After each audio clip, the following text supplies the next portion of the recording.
एक एक तिनका जोड़कर चिड़िया ने घोंसला बनाया। तभी आया तूफान एक, उड़ गया चिड़िया का घोंसला तूफान में। पर यह तूफान जिसने उजाड़ दिया चिड़िया का घोंसला, तोड़ ना सका उस नन्ही चिड़िया का हौसला। चिड़िया जुट गई बनाने फिर से अपना नया घोंसला। इस बार और भी सुंदर बना था उसका नया घर, उसका नया घोंसला।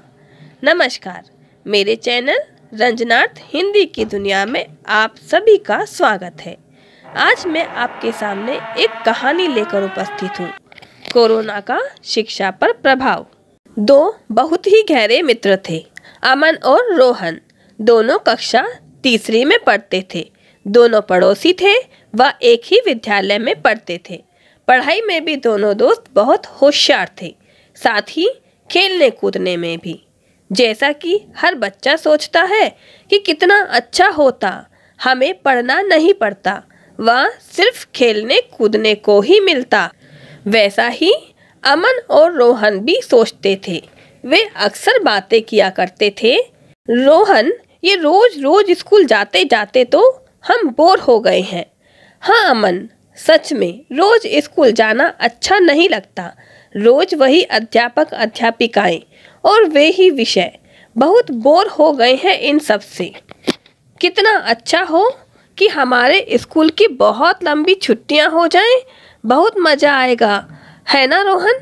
हाँ, इतनी लंबी जितनी कि हम सोच भी ना पाए। अमन और रोहन का यह सपना उस दिन साकार हो गया जब उन्हें विद्यालय की तरफ से छुट्टी की सूचना मिली और यह बताया गया कि अब विद्यालय तभी खुलेंगे जब कोरोना नाम की यह बीमारी समाप्त हो जाएगी।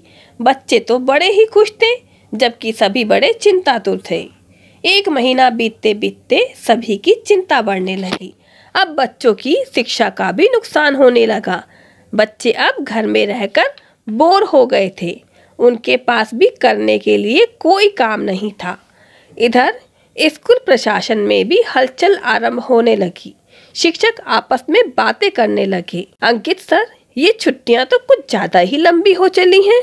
हाँ शुभम सर, अगर इसी तरह से चलता रहा तो बच्चों को जो हमने पहले सिखाया था वे तो वह सब भूल जाएंगे।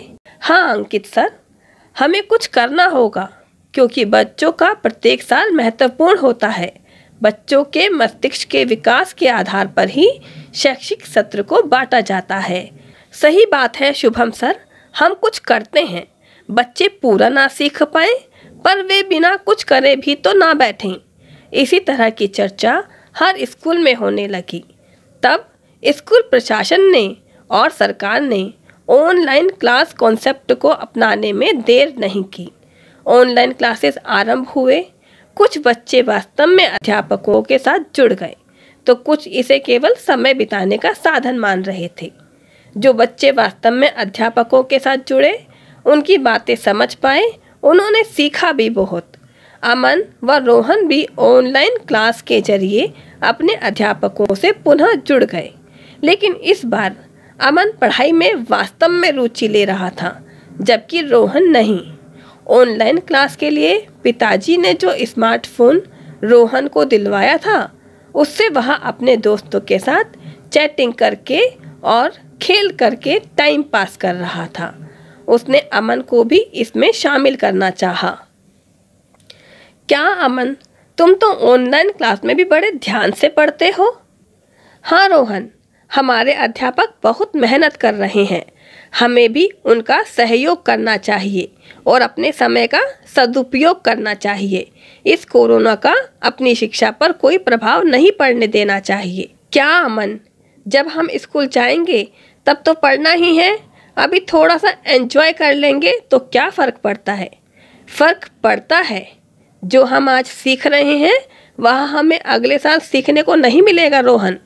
कक्षा के साथ साथ पढ़ाई भी बढ़ जाती है। पर रोहन इसे समझने को तैयार नहीं था और वह सिर्फ अपने दोस्तों के साथ चैटिंग करने में व्यस्त था और फ़ोन पर नए नए वीडियो गेम खेलने में लगा रहा। जल्द ही ऑफलाइन स्कूल आरंभ हो गए और ऑनलाइन कक्षाएं बंद हो गई। पूरा एक साल बीतने के बाद जब बच्चे दूसरी कक्षा में प्रमोट होकर आए तो वे बच्चे जिन्होंने ऑनलाइन क्लास में अपने अध्यापकों के साथ मेहनत की, उन्हें अगली कक्षा में कोई परेशानी नहीं आ रही थी, तथा वे बच्चे जो ऑनलाइन क्लास में मस्ती कर रहे थे, एंजॉय कर रहे थे, खेल रहे थे, उन्हें बहुत परेशानी का सामना करना पड़ रहा था। रोहन भी इन्हीं बच्चों में से एक था। तो बच्चों, आप सब अब समझ गए होंगे, हमें अपने अध्यापकों की बात को ध्यान से समझना चाहिए, चाहे वे ऑनलाइन क्लास में हो या ऑफलाइन क्लास में। उम्मीद है आपको यह कहानी पसंद आई होगी और आप भी नन्ही चिड़िया के जैसे अपना हौसला नहीं छोड़ेंगे।